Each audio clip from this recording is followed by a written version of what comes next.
David Miller sat in the back row of the church, watching his father adjust his tie for the 10th time in 5 minutes.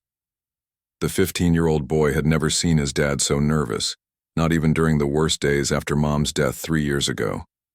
Robert Miller, usually calm and collected as a high school principal, was practically shaking as he waited for his bride-to-be. The church was decorated with white roses and golden ribbons. Soft music played from the organ, and guests chatted quietly in their seats. Everyone seemed happy and excited for the wedding. Everyone except David. Something about Elena Rossi didn't sit right with him. She had appeared in their lives 8 months ago, charming and beautiful, with her perfect smile and designer clothes. His father had met her at a coffee shop downtown, and within weeks she had become a regular fixture in their home. Elena was everything his mother wasn't. Where his mom had been warm and genuine, Elena felt cold and calculated. Where his mom had worn simple clothes and laughed loudly at bad jokes, Elena dressed like she was always going to a fashion show and had a laugh that sounded rehearsed. But his father was smitten. Robert would light up whenever Elena walked into a room. He bought her expensive gifts, took her to fancy restaurants, and talked about their future together with stars in his eyes. David had tried to be happy for his dad, but something deep in his gut told him this woman was trouble. The trouble started small. David noticed how Elena's stories about her past never quite added up. She claimed to be from Italy, but her accent seemed fake sometimes. She said she was a freelance photographer, but David never saw her take any pictures or meet with clients. When he asked about her family, she would change the subject quickly. Then there were the phone calls. Elena would step outside or go to another room whenever her phone rang. She would speak in hushed tones, and when she returned, she would always have some excuse about work or a friend who needed help. David had tried to listen once, but she spoke so quietly he couldn't make out the words. The biggest red flag came 2 weeks ago when David was homesick from school. Elena thought he was sleeping and had brought someone to the house. Through his bedroom window, David saw a tall man in a dark suit talking seriously with Elena in the backyard. They looked angry, and the man kept pointing at Elena like he was warning her about something. When David's father came home that evening and asked Elena about her day, she said she had been shopping alone all afternoon. David had wanted to tell his father about the mysterious visitor, but he knew how happy Robert was with Elena. His dad had been so sad and lonely after David's mother died from cancer. Seeing him smile again, even if it was because of Elena, made David hesitant to rock the boat. But now, sitting in this church watching his father about to make the biggest mistake of his life, David felt sick to his stomach. He had to do something, but what? Who would believe a 15-year-old kid over a beautiful woman who had everyone fooled? The music changed, signaling that the ceremony was about to begin. David's heart started racing. In a few minutes, Elena would walk down that aisle in her white dress, and his father would promise to love her forever. David thought about his real mother, Sarah Miller, who had been buried in a cemetery just 10 miles from this church. His mom had been a teacher at the elementary school. She baked cookies for school fundraisers, helped David with his homework every night, and sang off-key lullabies when he was sick. She had met his father in college, and they had been together for 18 years before cancer took her away. Their love had been real, built on years of friendship, trust, and genuine care for each other. Elena had been in their lives for only 8 months, but she had managed to convince his father to marry her. She had moved into their house, redecorated his mother's kitchen, and thrown away some of his mom's belongings when she thought no one was looking. David had rescued a photo of his mother from the trash and hidden it in his room. The organ music grew louder and guests began to stand. David saw his father take a deep breath and walk to the altar with the pastor.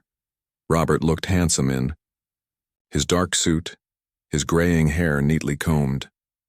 He had lost weight since meeting Elena and looked younger, happier. David almost felt guilty for doubting the woman who had brought joy back into his father's life. But then David remembered the conversation he had overheard 3 days ago. Elena had been on the phone in the garden speaking more loudly than usual because she thought no one was home. David had been in the garage and heard her through the thin walls. "I know what I'm doing, Marcus," Elena had said, her voice sharp, with annoyance. The old man is completely under my spell. After the wedding, it won't take long to get what we need. The house alone is worth $500,000, and he has a good pension. This is the easiest job I've ever had." David's blood had run cold when he heard those words. Elena wasn't just a gold digger. She was running some kind of con game, and his father was the target.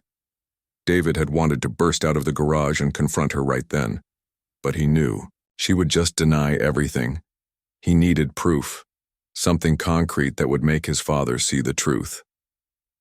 Now, as the wedding march began to play, David realized he was running out of time. The church doors at the back opened, and there she was. Elena Rossi, looking stunning in a flowing white gown, her dark hair perfectly styled, her makeup flawless. She walked slowly down the aisle, smiling at the guests who turned to admire her. David watched his father's face light up as he saw his bride approaching. Robert's eyes filled with tears of joy, and he wiped them away with the back of his hand. The love on his father's face was real, even if Elena's wasn't. As Elena reached the halfway point down the aisle, David made a decision that would change everything. He couldn't let this farce continue. His father deserved better than to be tricked by a professional con artist. His mother's memory deserved better than to be replaced by a lie.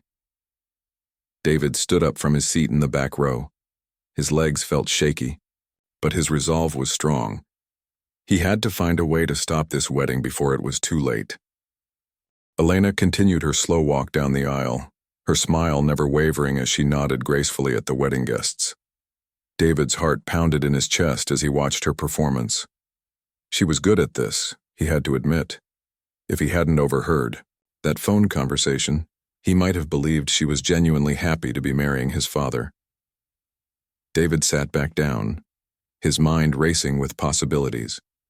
He couldn't just stand up and shout accusations without proof. Elena would deny everything. His father would be embarrassed, and David would look like a jealous kid trying to sabotage his dad's happiness. He needed a different approach. As Elena reached the altar and took his father's hands, David quietly slipped out of his pew and made his way toward the side door of the church. He had noticed Elena's purse sitting unattended in the bride's preparation room when he had arrived earlier. Maybe there was something in there that could expose her true identity. The preparation room was small and decorated with flowers. Elena's purse sat on a chair next to a mirror surrounded by light bulbs. David's hands trembled as he opened the expensive leather bag. He felt terrible about going through someone's personal belongings, but he had to protect his father. Inside the purse, David found the usual items: lipstick, tissues, breath mints, and a compact mirror. But then his fingers touched something that made his heart race. There were multiple driver's licenses, each with Elena's photo but different names: Elena Rossi, Maria Santos, Catherine Blake, and Jennifer Walsh. 4 different identities, all with different addresses in different states. David also found a small notebook filled with handwritten notes. He flipped through the pages quickly, trying to understand what he was reading. The notes contained detailed information about his father, Robert Miller's job, salary, the value of their house, his mother's life insurance payout, and even David's school schedule. There were other names in the notebook too, with similar details: Harold Peterson, age 67, widower, retired engineer, house worth $400,000. James Wright, age 52, divorced, owns 3 rental properties. Each entry read like a target list, with information about lonely men and their financial situations. But the most shocking discovery came when David found a cell phone hidden in a secret compartment of the purse. The phone had several recent text messages from someone named Marcus. The messages made David's stomach turn. Is the ceremony today? Remember, we need access to his accounts within 48 hours after the wedding. The retirement fund transfer papers are ready. Just get him to sign them during the honeymoon. Don't get emotional about this one, Elena. Stick to the plan. We'll be out of there in 3 months with enough to retire. David took photos of the licenses, the notebook pages, and the text messages with his own phone. His hands were shaking, so badly he had to take several shots to get clear images. Just as he was putting everything back in Elena's purse, he heard footsteps in the hallway. David? What are you doing in here? It was his Aunt Margaret, his father's sister, who had been helping with the wedding preparations. David quickly closed the purse and tried to look casual. "I was just looking for the bathroom," he lied, his voice cracking with nervousness. Margaret looked suspicious. "The bathroom is down the hall, honey. You know that. Are you feeling okay? You look very pale." "I'm fine," David said, moving toward the door. "Just nervous about Dad getting married again, I guess." Margaret's expression softened. "I know this is hard for you, sweetie. But Elena makes your father happy. Isn't that what matters most?" David wanted to scream that Elena was a con artist who was going to rob his father blind, but he just nodded and headed back toward the main church. He needed to figure out how to use the evidence he had just discovered. Back in the sanctuary, the ceremony was in full swing. The pastor was talking about love, commitment, and the sacred bond of marriage. David felt sick knowing that everything being said was based on lies. His father was standing there, holding hands with a woman who was planning to steal everything he had worked for his entire life. Elena played her part perfectly. She gazed lovingly at Robert, nodded at the appropriate moments, and even shed a small tear when the pastor mentioned the challenges that couples face together. David had to admire her acting skills even though they disgusted him. "If anyone here has any reason why these two should not be married, speak now or forever hold your peace," the pastor said, following the traditional ceremony format. This was David's moment. He started to stand up, but then he hesitated. What if he was wrong? What if there was some innocent explanation for the multiple IDs and the suspicious text messages? What if he destroyed his father's happiness based on a misunderstanding?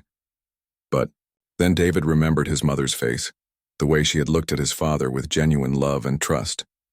Sarah Miller had never pretended to be someone she wasn't. She had never had a secret phone or multiple identities. She had loved Robert Miller exactly as he was, not for what he could provide financially. David thought about the years of grief his father had endured after his mother's death. Robert had barely eaten for months, had cried himself to sleep, and had struggled to take care of David while dealing with his own overwhelming sadness. The idea that someone would take advantage of that vulnerability and loneliness made David angry. As the moment of silence stretched on, Elena glanced back toward the congregation. Her eyes met David's for just a split second, and he saw something there that chilled him. It wasn't love or happiness or wedding day nerves. It was calculation. Cold, calculating assessment, as if she was measuring how much longer she had to maintain this performance. That look convinced David that everything he had discovered in her purse was real. Elena wasn't just a woman with a complicated past or some innocent secrets. She was a professional criminal who had targeted his father as her next victim. The pastor was about to continue with the ceremony when David finally found his courage. He stood up slowly, his legs wobbly with adrenaline and fear. "Wait," David said, his voice barely above a whisper. The pastor looked confused. "I'm sorry, young man. Did you say something?" David cleared his throat and spoke louder. "I said wait. I have something to say." A murmur ran through the congregation. His father looked back at him with surprise and concern. Elena's perfect smile faltered for just a moment before she recovered her composure. "David, honey, what's wrong?" Robert asked, taking a step toward his son. David looked at all the faces staring at him. Family friends, neighbors, his father's, colleagues from school. They all expected him to have some minor objection, maybe some sentimental words about missing his mother. None of them could imagine what David was about to reveal. "Dad," David said, his voice getting stronger with each. "First, I need to tell you something about Elena, something important that you need to know before you marry her." The church fell completely silent. David could hear his own heartbeat pounding in his ears as every eye in the room focused on him. His father's face showed confusion mixed with concern, while Elena's expression had shifted from surprise to something much more dangerous. Her perfect smile was gone, replaced by a cold stare that made David's skin crawl. "David, sweetie," Elena said in her most charming voice, "this is really not the time or place for whatever this is about. Can't we talk about this after the ceremony?" But David had come too far to back down now. He pulled out his phone and held it up for everyone to see. I have proof that Elena is not who she says she is. She's been lying to all of us, especially to my dad. Robert stepped away from the altar and walked toward his son, his wedding shoes clicking on the marble floor. David, what are you talking about? What kind of proof? She has 4 different driver's licenses with 4 different names, David said, his voice growing stronger with each revelation. Elena Rossi, Maria Santos, Catherine Blake, and Jennifer Walsh. They're all in her purse right now, along with a notebook full of information about you and other men. A gasp went through the congregation. Several people started whispering to each other, and David saw his Aunt Margaret cover her mouth with her hand in shock. Elena laughed, but it sounded forced and unnatural. That's ridiculous, Robert. Your son is clearly having some kind of emotional breakdown about you remarrying. This is exactly why children need therapy when a parent starts dating again. Then, you won't mind if we check your purse, David said confidently. If I'm lying, you can prove it right now by showing everyone what's inside. For the first time since David had known her, Elena looked genuinely flustered. She glanced toward the door as if considering making a run for it, but she was trapped at the altar in front of 60 wedding guests. I don't have to prove anything to a disturbed child, Elena said, her voice losing its sweet tone. Robert, are you really going to let your son ruin our wedding with these crazy accusations? But Robert was looking at his son with new eyes. David had always been a good kid, responsible and honest. He had never caused trouble at school or lied about important things. The fact that he was making such serious accusations at his father's wedding meant something significant was happening. Elena, Robert said slowly, if David is wrong, then showing us your purse would clear this up immediately. Why won't you do that? Elena's composure cracked completely. Because I'm not going to be humiliated by a jealous teenager who can't accept that his father has found happiness again. This is insane. David walked down the aisle toward the altar holding his phone steady. I also have pictures of text messages from someone named Marcus. They're planning to steal your retirement money, Dad. Elena's been working with someone to con you. The congregation erupted in shocked murmurs and gasps. Several people stood up to get a better view of what was happening. The pastor looked completely bewildered, clearly having never dealt with anything like this in his 30 years of performing weddings. Robert's face went pale as the implications of his son's words sank in. David, are you absolutely certain about what you're saying? This is very serious. I'm certain, Dad. I heard her on the phone 3 days ago talking to someone named Marcus about getting your money after the wedding. She called you the old man and said you were under her spell. Elena finally snapped. You little brat, she screamed, all pretense of sweetness gone. You have no idea what you've just done. Do you know how much work went into this setup? The admission hung in the air like a bomb. Elena immediately realized her mistake, but it was too late. She had just confirmed David's accusations in front of 60 witnesses. Robert staggered backward, as if he had been physically hit. Set up? Elena, what are you talking about? Elena looked around the church wildly, like a cornered animal looking for an escape route. I didn't mean, that's not what I meant to say. But the damage was done. David's Aunt Margaret had already gone to retrieve Elena's purse from the preparation room. She returned quickly and dumped the contents on the altar table in front of everyone. The 4 driver's licenses scattered across the white tablecloth, along with the notebook and the hidden cell phone. Gasps and exclamations filled the church as people saw the evidence of Elena's deception with their own eyes. Robert picked up one of the licenses with shaking hands. Catherine Blake? Who is Catherine Blake? Elena made a desperate attempt to salvage the situation. I can explain all of this, Robert. Those licenses, they're for my job. I do undercover photography work. I need different identities to protect myself. But David was ready for her lies. He had opened the text message thread on the hidden phone and began reading aloud. Marcus wrote, Is the ceremony today? Remember, we need access to his accounts within 48 hours after the wedding. Another message says, The retirement fund transfer papers are ready. Just get him to sign them during the honeymoon.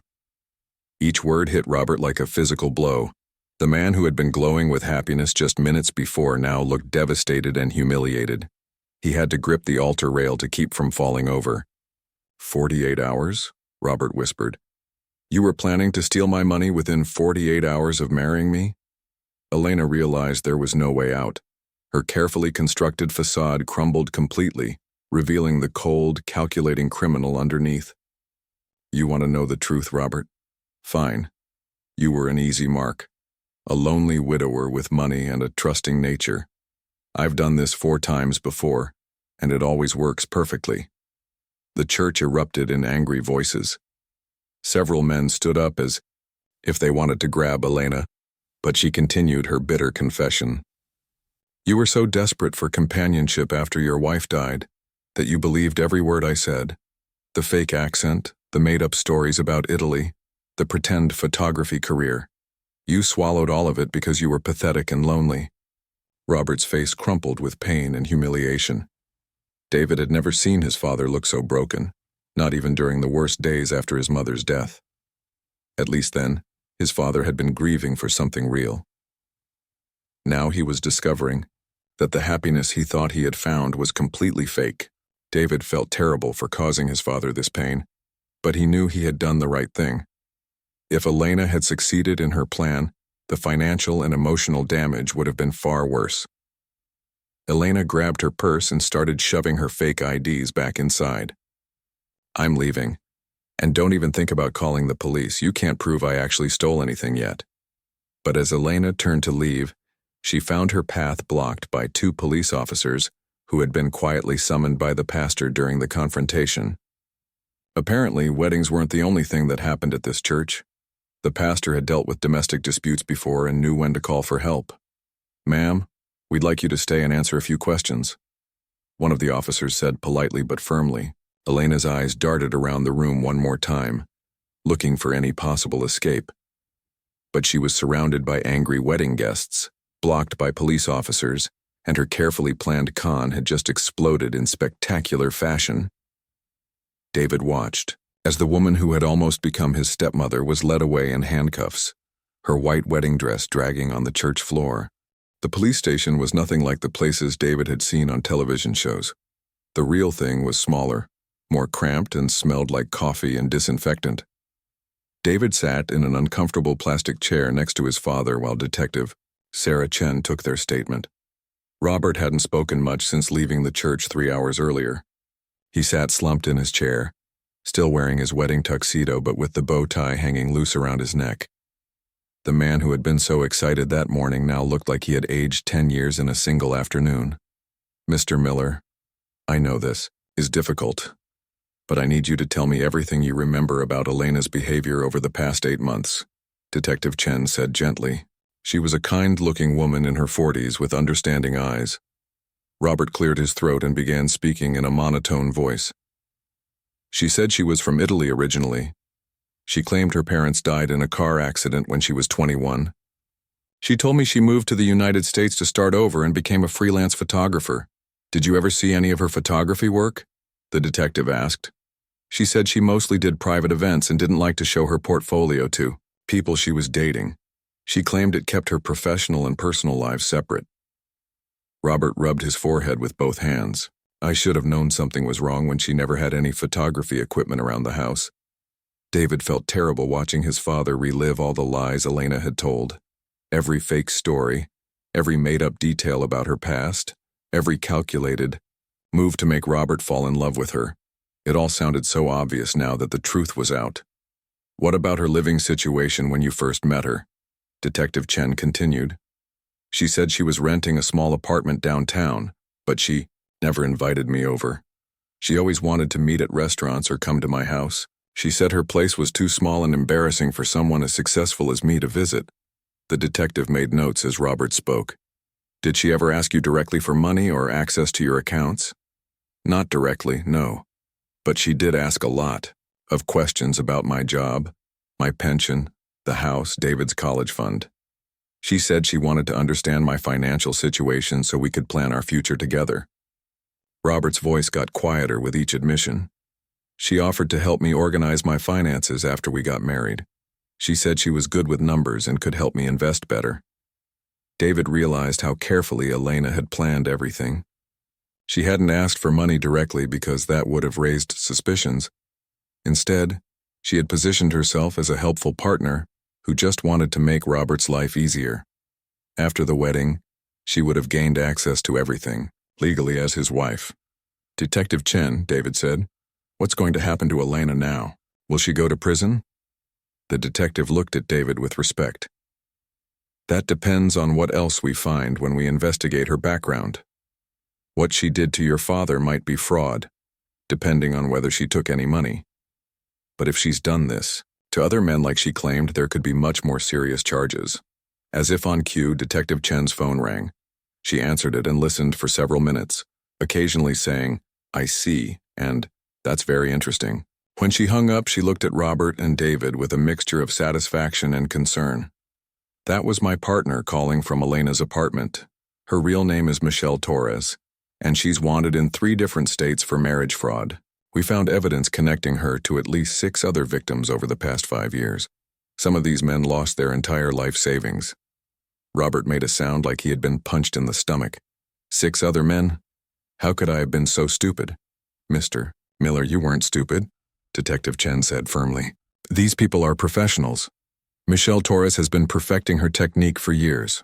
She studies her victims carefully and tells them exactly what they want to hear.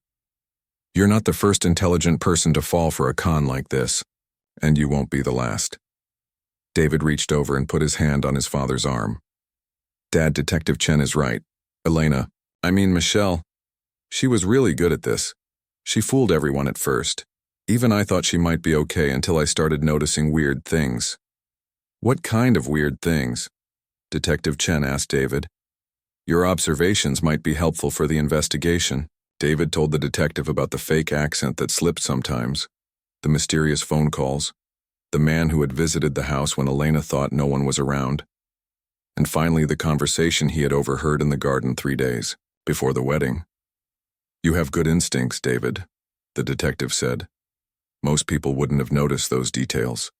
Your father is lucky to have such a protective son." Robert finally looked up from his hands. "David, I owe you a huge apology. And a huge thank you. If you hadn't stopped that wedding, Dad, you don't need to apologize for anything. You were just trying to be happy again after Mom died. There's nothing wrong with that. But I put you in an impossible situation," Robert said, his voice full of guilt. "You tried to warn me about Elena in little ways, didn't you? You asked questions about her job and her family. You seemed uncomfortable whenever she was around. I just thought you were having trouble accepting a new woman in our lives." David nodded. "I was having trouble with that too. But it wasn't because I didn't want you to be happy. It was because something felt wrong about her. I couldn't explain it at first, but she just didn't feel real." Detective Chen closed her notebook and looked at both of them. "Mr. Miller, we'll need you to come back tomorrow to sign some additional paperwork. We're also going to need you to check all your bank accounts and credit reports to make sure Michelle didn't gain access to anything before the wedding." "What if she did?" Robert asked, panic creeping into his voice. "Then we'll help you report it and try to recover whatever was taken. But from what David has told us, it sounds like she was planning to wait until after the wedding to make her move. You're probably safe financially." As they prepared to leave the police station, Detective Chen pulled David aside. "I want you to know that what you did today was incredibly brave. It takes a lot of courage to stand up in front of a room full of people and accuse someone of lying, especially when that someone is about to become your stepmother." "I was terrified," David admitted. "I kept thinking, what if I'm wrong? What if I ruined Dad's wedding for nothing?" "But you weren't wrong. Trust your instincts, David. They're clearly very good." Outside the police station, father and son sat in their car for a few minutes before driving home. The sun was setting, and the day that had started with so much excitement and hope was ending with disappointment and betrayal. "I don't know how I'm going to face people tomorrow," Robert said quietly. "Everyone at the wedding saw me get humiliated by a con artist. The story will be all over town by Monday. Dad, the people who care about us will be glad that you didn't get robbed, and the people who just want to gossip about it aren't worth worrying about." Robert smiled for the first time all day. "When did you get so wise?" "I learned from Mom," David said. "She always said that doing the right thing isn't always easy, but it's always worth it. As they drove home through their quiet neighborhood, both father and son knew that their lives had changed forever. The trust that had been broken would take time to heal, but they had each other, and they had avoided a disaster that could have destroyed their family completely. 3 weeks after the disastrous wedding, David found his father sitting at the kitchen table at 6 in the morning, staring at a cup of coffee that had long since gone cold.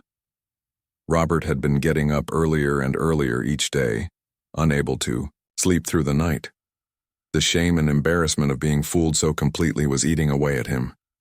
"Dad, you need to stop doing this to yourself," David said, pouring himself a glass of orange juice and sitting across from his father. Dr. Martinez said it's normal to have trouble sleeping after something traumatic happens. Robert had reluctantly agreed to see a counselor after David's Aunt Margaret practically forced him to make the appointment. The first session had been difficult, with Robert barely speaking for 30 minutes. But Dr. Martinez had been patient and understanding, explaining how professional con artists target people who are grieving and vulnerable. "I keep thinking about all the signs I missed," Robert said, running his hands through his hair. The way she never wanted to talk about her family in detail. How she always had excuses when I suggested meeting her friends. The fact that she moved in with us so quickly but never unpacked most of her boxes. David had noticed the unpacked boxes too, stored in the garage like Elena was ready to leave at any moment. When the police had searched them, they found more fake documents, wigs, and even different colored contact lenses. Michelle Torres had been prepared to change her appearance and disappear if her con had been discovered. "Detective Chen called yesterday while you were at work," David said. "She has some news about the case." Robert looked up with interest for the first time in days. "What kind of news?" "She wants to meet with us this afternoon. She said they found something important when they arrested that Marcus guy Elena was working with." The investigation had moved quickly once police had Michelle's real identity. Marcus Fernandez turned out to be her boyfriend and partner in the marriage fraud scheme. They had been working together for 3 years, targeting widowed and divorced men with substantial savings. Michelle would seduce the victims while Marcus handled the technical aspects of identity theft and financial fraud. When David and Robert arrived at the police station that afternoon, Detective Chen was waiting with a thick folder and what looked like good news on her face. "Gentlemen, I have some updates that I think will make you feel better about this whole situation," she said, gesturing for them to sit down. "First, we've identified 8 victims of Michelle and Marcus over the past 3 years. Mr. Miller, you were actually their most recent target, and thanks to David, you're the only one who didn't lose any money." "What happened to the other men?" Robert asked. "The amounts varied, but they stole between $50,000 and $200,000 from each victim. They would marry the men, gain access to their accounts, transfer money to offshore accounts, and then disappear. Most of the victims were too embarrassed to report it immediately, which gave Michelle and Marcus time to cover their tracks. David felt sick thinking about those other men, probably feeling just as humiliated and betrayed as his father did now. "Are any of them getting their money back?" "That's the good news," Detective Chen said with a smile. "When we arrested Marcus, he was preparing to flee the country with over $800,000 in stolen money. We've frozen all their accounts, and we believe we can return most of the stolen funds to the victims." Robert looked stunned. $800,000? They were planning to steal that much money? "Michelle told Marcus that your financial situation was the best they had encountered. Your house, your teacher's pension, David's college fund, and your wife's life insurance settlement added up to what she called the retirement score. They were planning to take everything and disappear to South America. The reality of what David had prevented was overwhelming. If Elena's plan had succeeded, David and his father would have lost their home, their savings, and David's future college education. They would have been left with nothing but debt and the devastating knowledge that they had been completely fooled. "There's something else," Detective Chen continued. "Michelle has agreed to testify against Marcus in exchange for a reduced sentence. During her confession, she specifically mentioned how impressed she was with David's detective work." "What did she say?" David asked, curious despite himself. She said, and I quote, "That kid was too smart for his own good. He noticed things that grown men missed completely. He ruined the perfect con. Detective Chen chuckled. She wasn't happy about it, but she respected your skills. Robert reached over and put his arm around David's shoulders. I still can't believe my 15-year-old son figured out what I couldn't see after 8 months. Mr. Miller, that's exactly why their scheme usually works, Detective Chen explained. They target people who are emotionally vulnerable and desperate for companionship. Michelle studied your grief. 6 months later, David sat in the same church where his father's wedding had been interrupted. But this time, the atmosphere was completely different. Instead of wedding decorations, the sanctuary was set up for a community meeting. Detective Chen had asked David and Robert to speak to a group of local seniors about romance fraud and how to protect themselves from con artists. Robert stood at the podium, looking confident and healthy for the first time since the Elena incident. He had been going to counseling regularly and had even started dating again. But this time he was taking things much more slowly and asking David's opinion about the woman he was seeing. I know it's embarrassing to admit that you've been fooled, Robert said to the audience of about 50 older adults. But that embarrassment is exactly what these criminals count on. They know that most people are too ashamed to report fraud, quickly, which gives the con artist time to disappear with your money. An elderly woman in the front row raised her hand. Mr. Miller, how long were you involved with this woman before you proposed to her? 8 months, Robert answered. Looking back, that seems incredibly fast, but at the time it felt natural. She was very skilled at making me believe that our connection was special and unique. She told me that she had never felt so comfortable with anyone so quickly. David watched from the side of the stage as his father shared their story with the group. 6 months ago, Robert had been too ashamed to leave the house except to go to work. Now he was helping other people avoid the same trap that had almost destroyed their family. The most important thing to understand, Robert continued, is that these people are professionals. Michelle Torres had been perfecting her technique for years.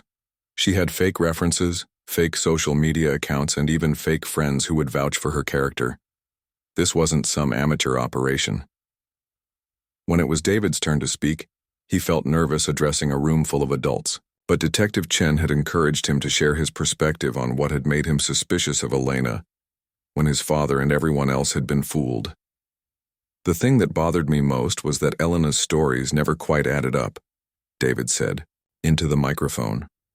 She would tell my dad one version of a story about her past, and then tell me a slightly different version. Little details would change, like the name of the town where she grew up or how old she was when her parents died.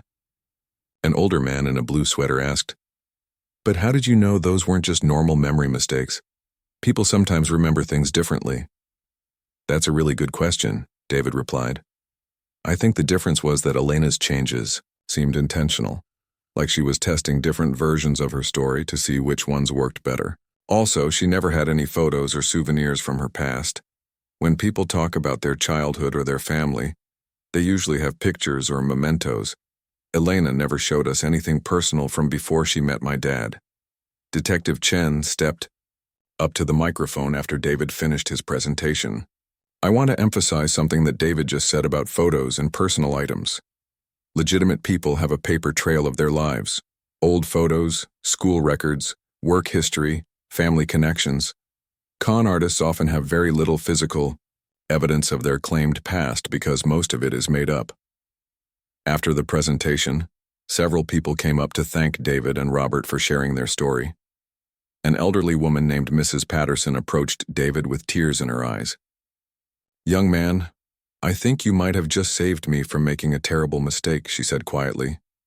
"I've been dating a man I met online for 3 months, and he's been asking me a lot of questions about my finances. He also claims to be from Italy, just like your Elena did." David felt his heart race. "Mrs. Patterson, have you ever seen this man's apartment or met any of his friends or family?" "No, now that I think about it. He always comes to my house or we meet at restaurants. He says his apartment is too messy for visitors and he doesn't have any family in the area." Detective Chen overheard the conversation and came over immediately. "Mrs. Patterson, I'd like to get some information from you about this man. What you're describing sounds very similar to the pattern we've seen with other fraud cases." Over. The next hour, Detective Chen interviewed Mrs. Patterson about her online boyfriend. The similarities to Michelle Torres's methods were striking. The man claimed to be from Italy, asked detailed questions about Mrs. Patterson's finances, and had convinced her that their relationship was moving toward marriage after just 3 months. Mrs. Patterson, I'm going to ask you to be very careful with this relationship until we can investigate this man, Detective Chen warned. Don't give him any financial information, and don't let him into your house when you're alone. 2 weeks. Later, Detective Chen called David and Robert with an update. Mrs. Patterson's boyfriend had turned out to be another con artist, part of a different network than Michelle and Marcus. When confronted with police questions, he had immediately disappeared from town, leaving behind a fake apartment rental and several other elderly victims who had been in various stages of his romantic fraud scheme. David, your presentation literally saved Mrs. Patterson and at least 3 other women from being robbed, Detective Chen told him over the phone. Mrs. Patterson said she started asking her boyfriend the kinds of questions you had suggested, and his stories fell apart immediately. The experience of helping other people avoid romance fraud gave David a sense of purpose that surprised him. He started researching the topic more deeply and discovered that romance scams were becoming increasingly common, especially targeting older adults who were lonely or recently widowed. "Dad, I've been thinking," David said one evening as they were making dinner together. "Maybe I want to study criminal justice in college. I think I might be good at investigating fraud cases." Robert smiled as he chopped vegetables for their salad. "I think you'd be excellent at that. You certainly have the right instincts for it. But are you sure you want to spend your career dealing with criminals and victims? I keep thinking about Mrs. Patterson and those other women who almost got scammed because of my presentation. It feels good to help people protect themselves, and maybe I can help catch more people like Elena and Marcus before they hurt anyone." 6 months after the disastrous wedding that never happened, David and Robert had found a new mission that brought meaning to their painful experience. They continued giving presentations to community groups, and David had started a blog about recognizing romance scams that was getting attention from people all over the country. Robert's new girlfriend, Janet, was a teacher at David's school who had been widowed 2 years earlier. Unlike Elena, Janet had introduced Robert to her adult children within a few weeks of dating, showed him hundreds of photos of her late husband and their life together, and never asked any questions about Robert's finances. She and David got along well, and she supported David's interest in fraud prevention. "You know what the best part of all this is?" Robert asked David one evening as they worked together on David's latest blog post about warning signs of romance fraud. "What's that?" "Your mother would be incredibly proud of both of us, not just because you stopped Elena, but because we turned something terrible into something that helps other people. That's exactly the kind of people she raised us to be." David smiled, thinking about his mother's photo that he had rescued from Elena's trash and now kept on his desk. Sarah Miller had always believed that good could come from even the worst situations if people were brave enough to look for it. "I think Mom would also be proud that we didn't let Elena make us bitter or afraid to trust people," David said. "We learned to be more careful, but we didn't stop believing that there are good people in the world." "That's the most important lesson of all," Robert agreed. "Elena tried to steal our money and our future, but she couldn't steal our ability to love and trust the right people. And now we're using what she taught us to protect other families from going through what we went through." As David typed the final paragraph of his latest blog post, he realized that the boy who had stood up in church 6 months ago to stop his father's wedding had grown into someone who understood that protecting the people you love sometimes means being brave enough to tell difficult truths. The experience had been painful, but it had also shown him exactly the kind of person he wanted to become.